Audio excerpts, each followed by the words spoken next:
Well, welcome to this week's edition of NRL Offside. Johnny, as always, mate, I am very, very excited to be here. We've got lots to talk about.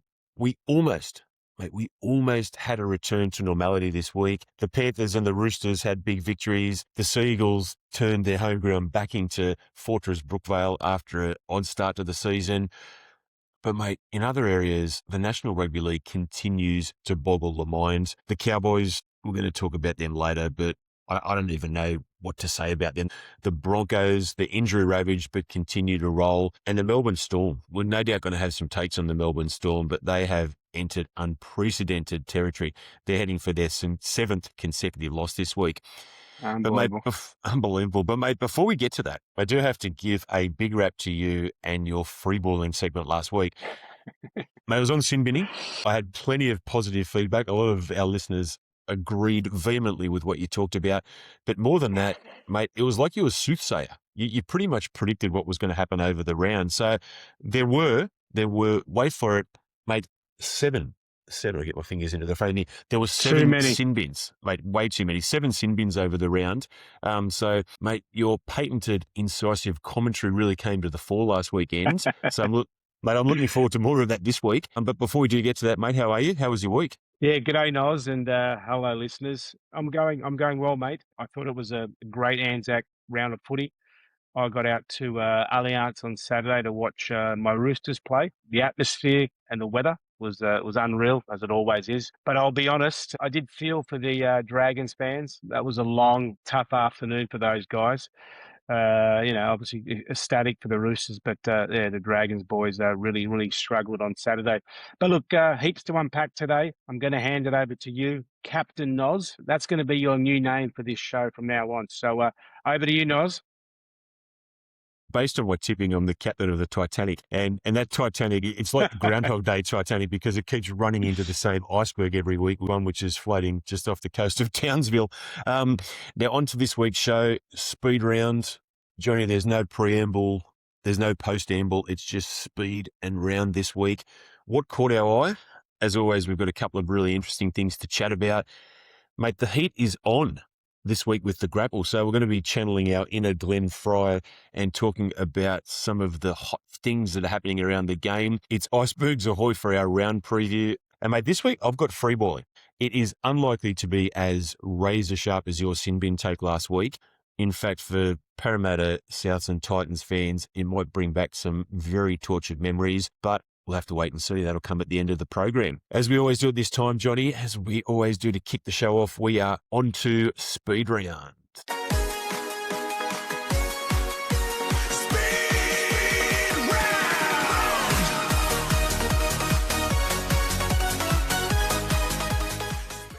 Tigers versus the Raiders. Fortress Leichhardt was in full effect on a rare Thursday night sellout in Sydney. The Raiders were unable to withstand the onslaught of these young and purring Tigers. In fact, for most of the game, they were dithering bystanders. The competition is definitely on notice. There is just something about these Tigers. The Cowboys versus Sharks. Tries, and more tries.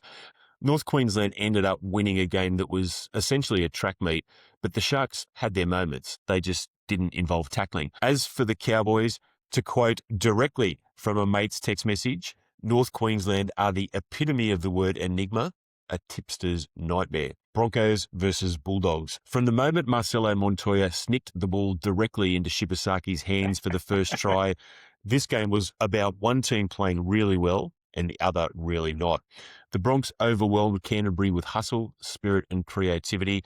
The pinnacle being Dean Mariner's extraordinary 4-pointer where he supermaned his way through 4 dogs to score in the slightest sliver of the southeastern corner. The Dogs, well, they won the second half, but what does that actually mean when it just entails getting within 20? Dragons versus Roosters. Dead dragons don't bounce, they explode on impact. This was a training... This was a training run for the Roosters against the St. George side that just isn't first-grade calibre. The Chooks' cause was certainly helped by some dreadful refereeing, but it was helped more by the fact that the Saints had a moratorium on tackling and catching bombs for large swathes of the game. The Chooks are definitely warming their way up into the season. Let's go to the Warriors versus the Dolphins. Look, it's so frustrating with these Dolphins. We all know they can score from anywhere, but when they were up 18-6, I just still had the feeling that the Warriors would come back, and that's exactly how it played out. The Finns' defense again letting them down, and the Warriors came back to win. I'll be honest, I wasn't happy because I'd actually picked the Finns in an upset, and everybody in my tipping group had picked the Warriors. So I was hoping for that bonus point, but it didn't happen. Storm versus the Rabbitohs. Look, I'm going to start with wow on two fronts. As you said at the start of the show, that's actually now 6 straight losses for Melbourne. I'll be honest, I'm completely in shock. For South, I actually think it's the best I've seen the Rabbitohs play in years. They finally broke their Melbourne hoodoo. I think it's their first ever win in Melbourne for the Rabbitohs, so well done, South. Latrell was outstanding, and that Tallis Duncan, mate, he just keeps getting better every week. Knights versus the Panthers. Look, this was another clinic from Penrith up in Newcastle. The big guns had a field day led by Dylan Edwards. He pretty much scored a hat trick in super quick time, and obviously Cleary's as usual always pulling the strings. For the Knights, that early season form has really fallen away badly. That's 3 straight losses for them now, and they're starting to slide. Let's go to the Sea Eagles versus your Eels. I love this one. I've read this a few times in the last few days. 4-0. I read that headline. I love it. That's the sort of stat for Kieran Foran at the moment. 4 from 4. What a great start, and what an amazing turnaround for Manly over the last month. They're now back in the 8. Their big key players are really starting to fire, led by the big bopper in the number 11. And unfortunately for the Eels, look, they were never really in it. And I think that big win over the Dogs the week before must have zapped their energy, because I tell you what, Noz, that's a bit of a distant memory now. So sorry, mate.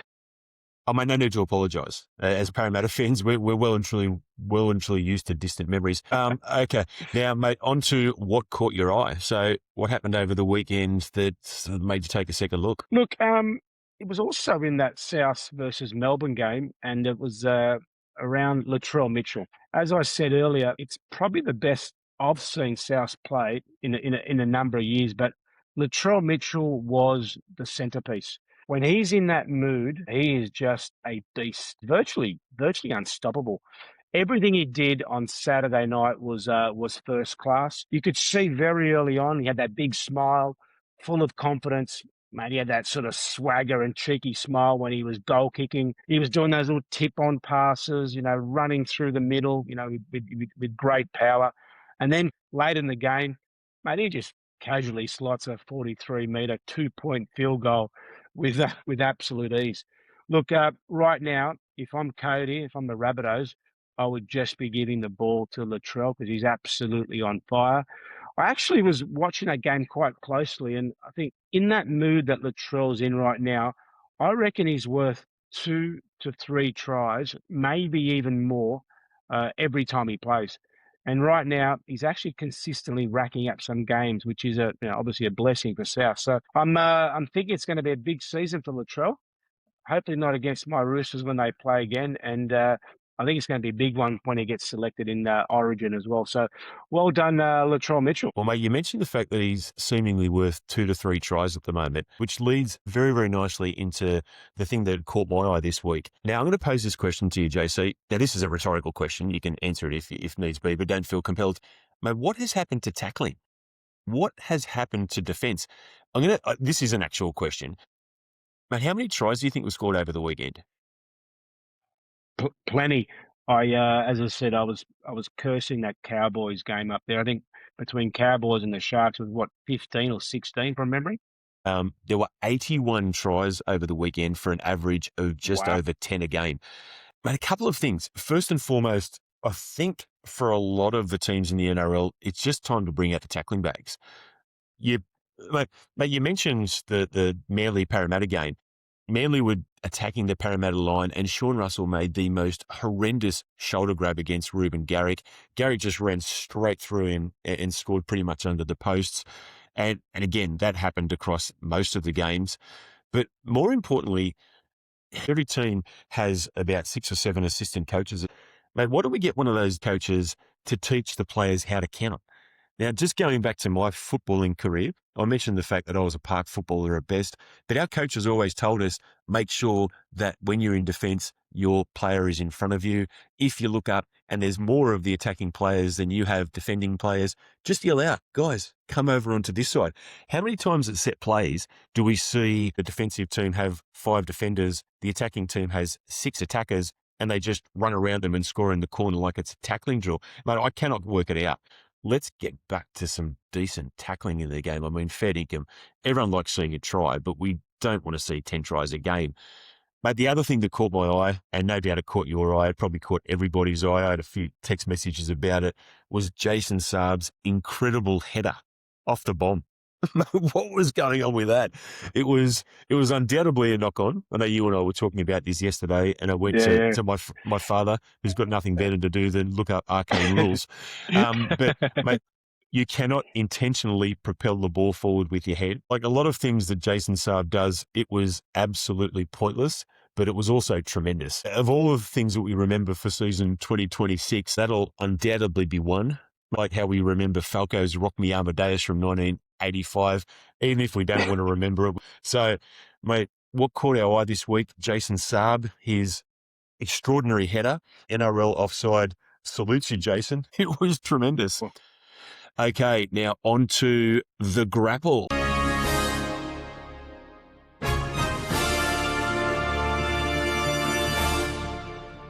So this is the lava edition of the grapple, Johnny. Mate, we are 8 rounds into the competition. It is the perfect time to do our hot takes of the season to this point. Now, mate, these aren't any boring Stephen A. Smith near hot takes. Mate, these are lava takes. These are as hot can be. We want them to be outlandish. We want them to be completely non-evidence based. Johnny, in a nutshell, we want to melt the surrounding landscape. So what are yours? mate, I love where your brain goes. Hot lava takes. All right, so these are my hot lava takes, and they're not in any particular order. So number one, if you recall in episode 1, I gave my crystal ball prediction for this year's top 8. And for 8th place, I couldn't separate the Dogs and the Warriors. I said I needed, I don't know, maybe the first sort of 8 rounds or so to sort of review the form and sort of come back with my prediction. Now, as you remember, my doggy mates on our little school chat weren't too happy, and I don't think they're going to like the statement that I'm going to make now, but I'm really starting to believe the Dogs may not make the 8. So I think stay tuned because the way they're playing at the moment, they're not looking great. Regarding the Warriors, I've actually got them as a lock in for the top 8. So there you go. My second hot lava take, Melbourne don't make the 8. And my third one is, and this is a little bit biased, I'll concede, but I'm actually going for a repeat of the 2003 grand final. And I think this year's 2 grand finalists are going to be Penrith versus my mighty Roosters. There you go, Noz. That's my 3 hot lava takes, mate. What's yours? Yeah, are they really hot takes that you just came up with, JC? Let's just go through them in order. So your first hot take was that the second worst attacking team in the competition is not going to make the semis. Your second hot take was the third worst defensive team is not going to make the semis. And your final one, I'm assuming they were cascading up here, Johnny. So you're moving to the hottest of your hot takes with your third one. Mate, your third hot take was that the favourites for the competition are going to play the second favourites in the grand final. So, mate, I'm going to paraphrase the great Mick Dundee here. Hot take, mate, that is not a hot take. This is a hot take. But I'm going to continue the Canterbury theme here. By this point of 2027, Cameron Ciraldo will not be the coach of the Canterbury Bankstown Bulldogs. Now, I've got a bit of rationale for that. Mate, the Bulldogs just keep doing the same things. It's like they're on a treadmill of futility at the moment. And I think some of that actually comes down to Ciraldo's coaching. He seems to be really stubborn. And the best evidence is the Galvin Burton halves situation. Mate, it's getting worse. He hasn't shown any inclination to mix it up at all, despite the fact that we've got Sean O'Sullivan waiting in the wings there. Mate, The more that I watch this Bulldog side, the more they're going backwards, and there's no sign they're actually on the upswing. This season's been marked by controversy. It's been marked by inconsistency. It's been marked by a certain rigidity. Again, that comes from Cirolo. He doesn't seem to want to change anything. I think they are facing a few really pressing questions over the next 6 to 12 months. The first thing, where's their next generation? We keep talking about Mitchell Woods and some of the other players they have in the wings, but we're not seeing any of these young blokes coming through. How are they building on their success? They don't seem to be. In fact, they're backsliding. And the final question is, why in God's name is Jamin Salmon in the starting lineup? I mean, why do they have him in 13 week after week? We've got Satili Tupanua sitting on the bench. My sub hot take of that one is that my Eels, the mighty blue and gold, will win a premiership before the Bulldogs. Now, that could be 2063, but that is my hot take there. Now, mate, speaking of winning the competition, this is just a quick one to end with. And this probably epitomizes the term lava take. The West Tigers, Benji's mob out of Concord, but they are going to win the competition in 2026.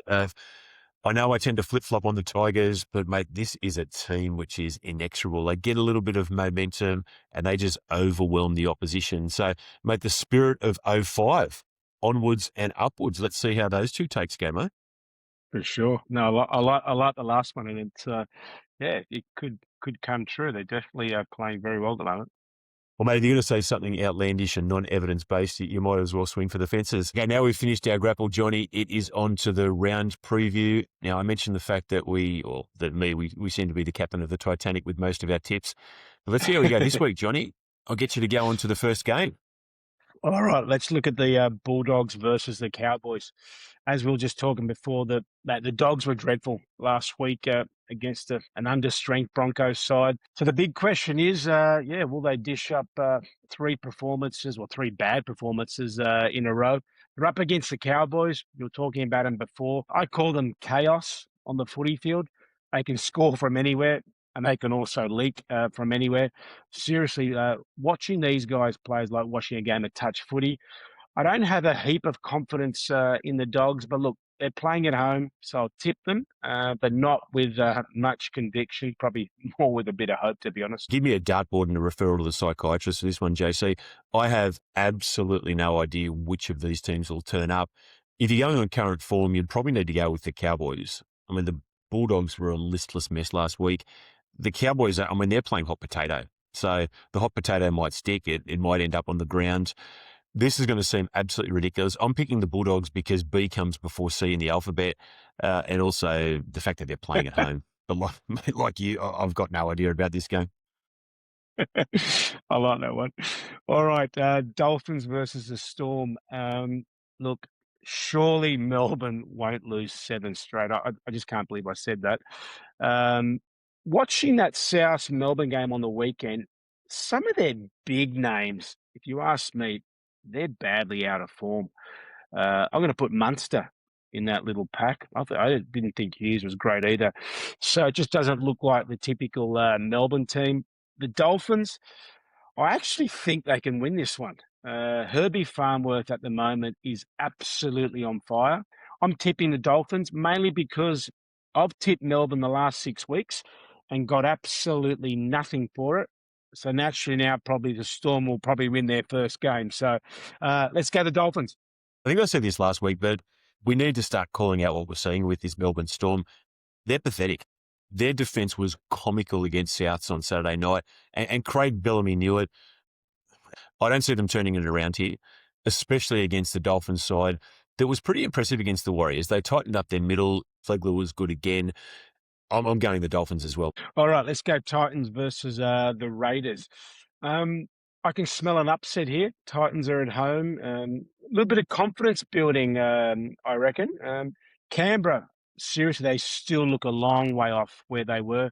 They've dropped off big time. As I said, I think Titans, I really think they're on the rise. I think it'll be a high-scoring one, and go the Titans up on the Goldie. I love it. I love it. You're showing a little bit of swashbuckling. I mentioned last week that I was going to be a bit of a swashbuckler with my tips. Some of it hasn't paid off, but mate, you're swinging from the mast with this one as well. Now, I'm going to go a bit counterintuitive here as well, Johnny. Mate, Ever since we've had a team up on the Gold Coast has tended to be a little bit of a trap game. And that's if the visiting team gets lost on Cavill Avenue.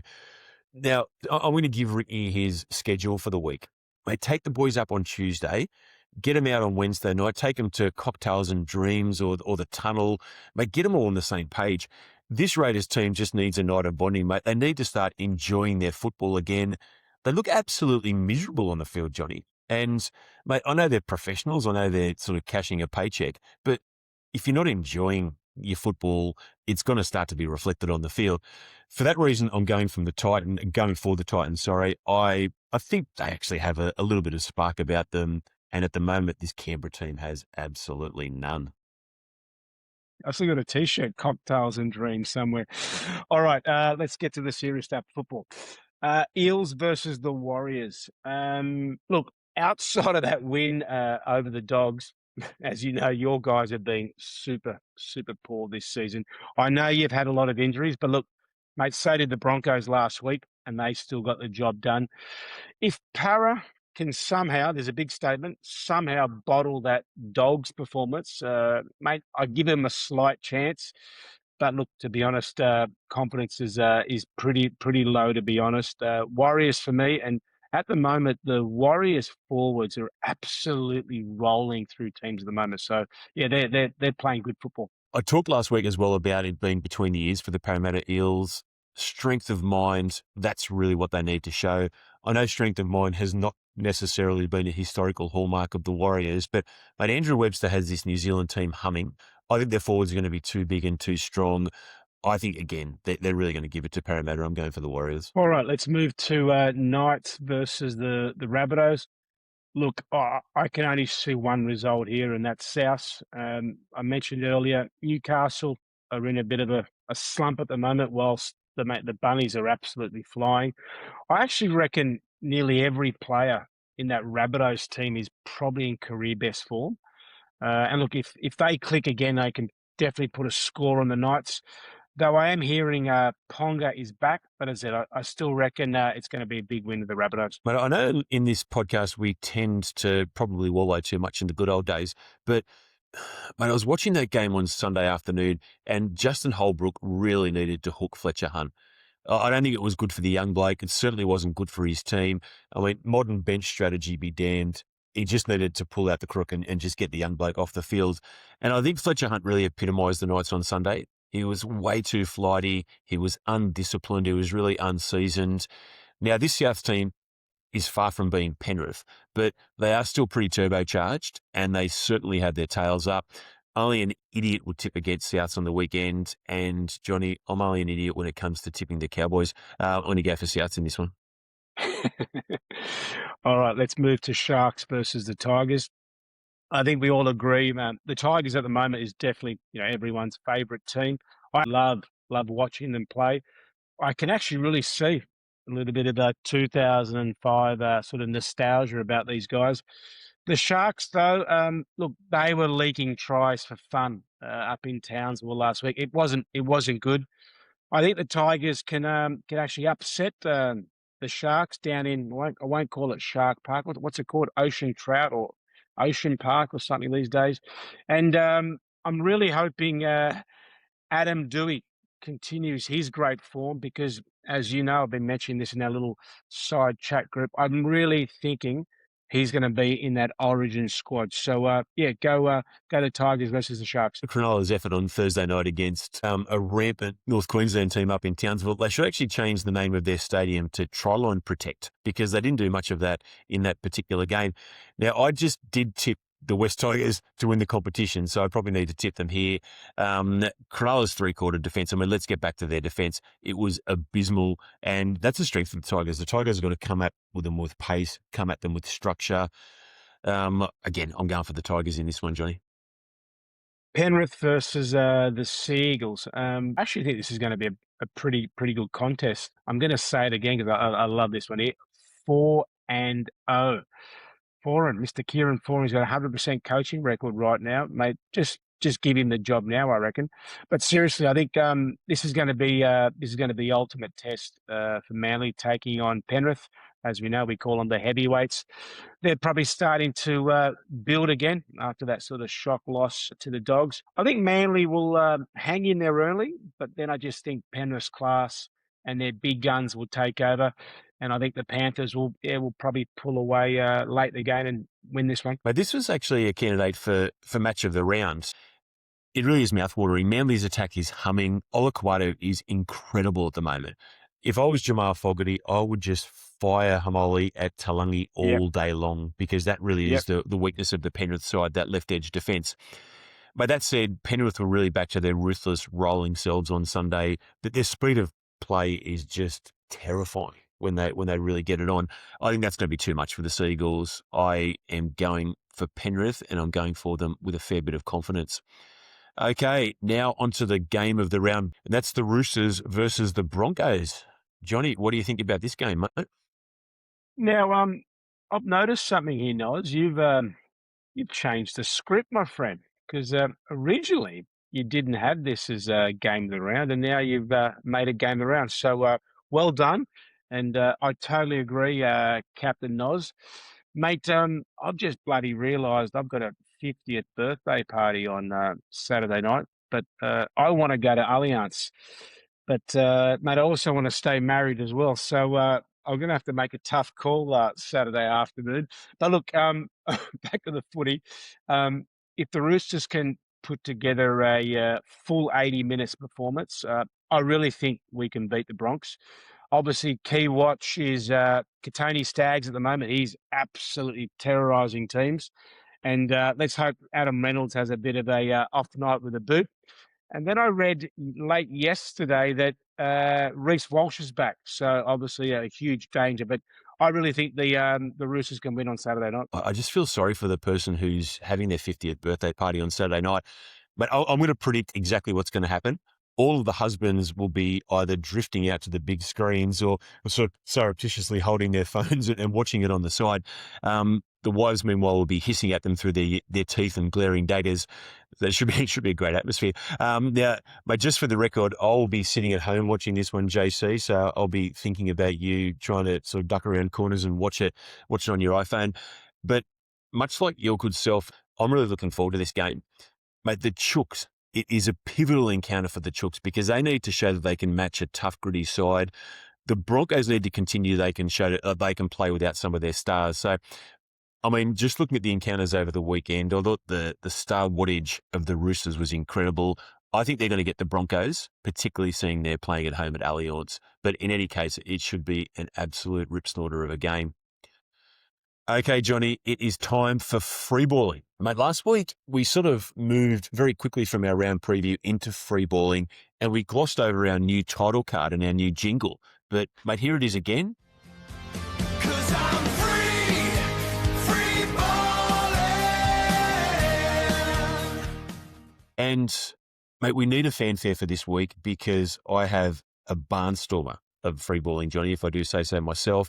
Mate, we are well and truly in the silly season of player signings. Last week, news came through that Scott Drinkwater had signed with St. George for 3 years. This is not necessarily a reflection on that signing, but we are going to talk about some of the worst NRL signings of all time. Now, I'm going to start with some historical context here, Johnny. Last week's show, we spent a lot of time talking about Parramatta's Spirit of 86, when we won the premiership, our last hurrah for that great 1980s team. Well, mate, that was actually followed by the lethargy of 1987, where we failed to make the semis. It doesn't happen very often that the defending premiers don't make the semis, but Parramatta managed to do so. And a massive part of that was the signing of Bob Lindner. So Bob Lindner, the Queensland State of Origin star, came on with great fanfare to replace Ray Price, our inspirational captain, Mr. Perpetual Motion. And, mate, for the 2 seasons that Lindner played, he was completely underwhelming. Trust me, I watched all of it. Mate, he averaged 10 missed games. He often didn't turn up.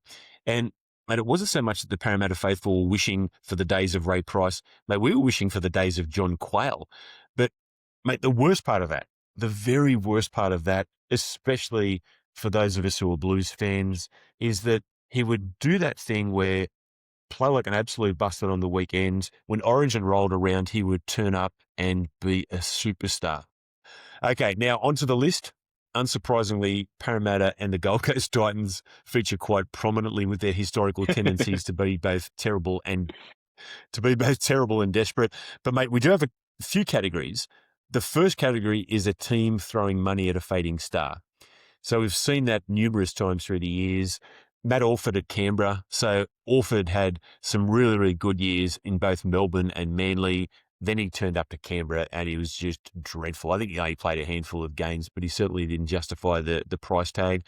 Speaking of people that turned up and didn't do much, Matty Johns at Cronulla. Mate, my enduring memory of Matty Johns at Cronulla is, mate, he was like Leo Wenker in the old Paul Hogan shows. He just seemed to get injured in ridiculous circumstances in every game.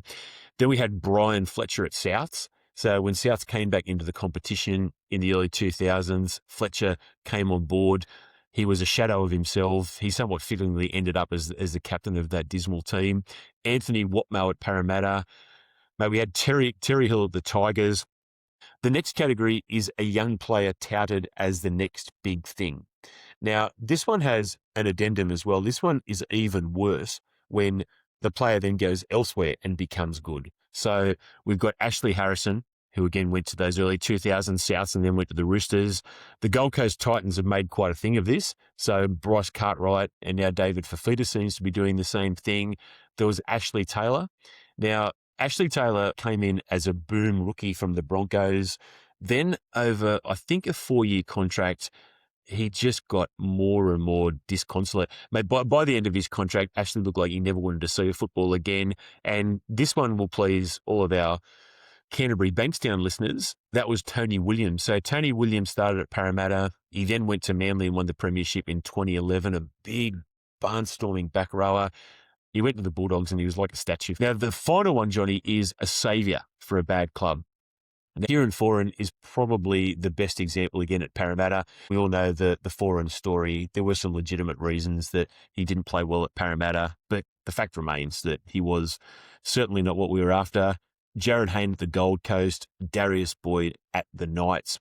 Now, mate, I do have a few honourable mentions within those categories. So if we go back to the first category, a team throwing money at a fading star, Adam Muir at Souths.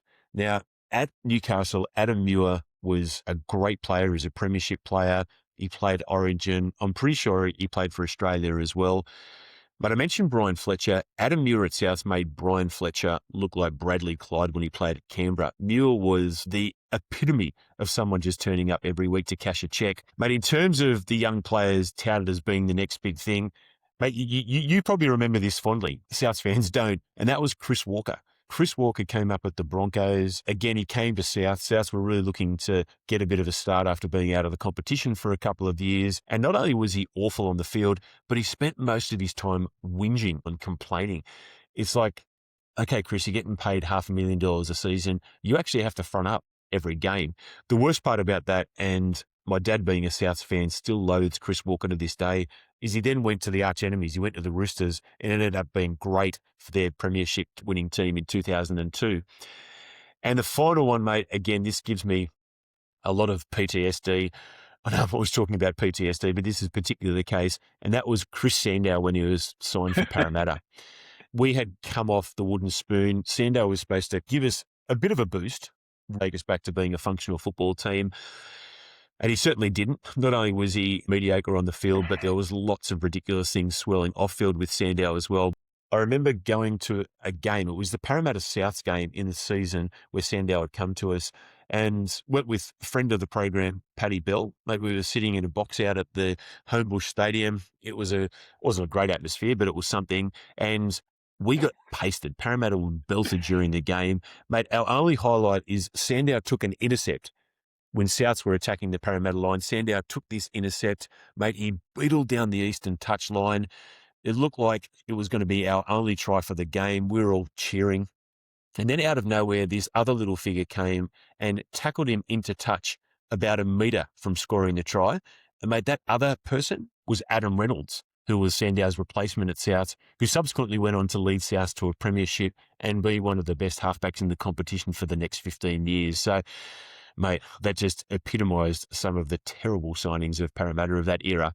So, mate, it remains to be seen which of the current crop are going to be good, bad or indifferent. It will be great fun to watch.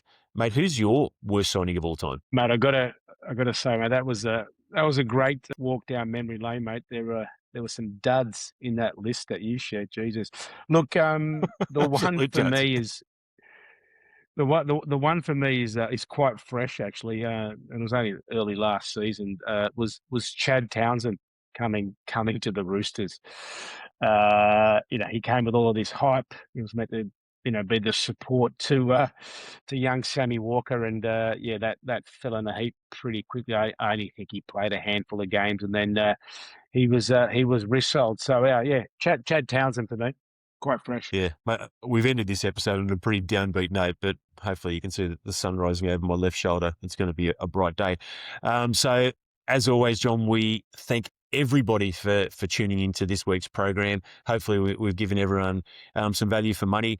As we always say at this particular time, please subscribe. So if you're watching on YouTube, just click the subscribe button at the bottom of the screen. If you're listening on Spotify or your streaming platform of choice, again, please follow us. It'll make sure we hit your feed every week.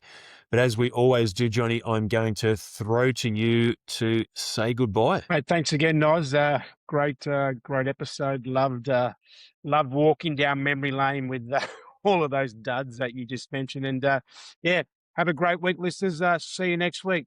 Stay well.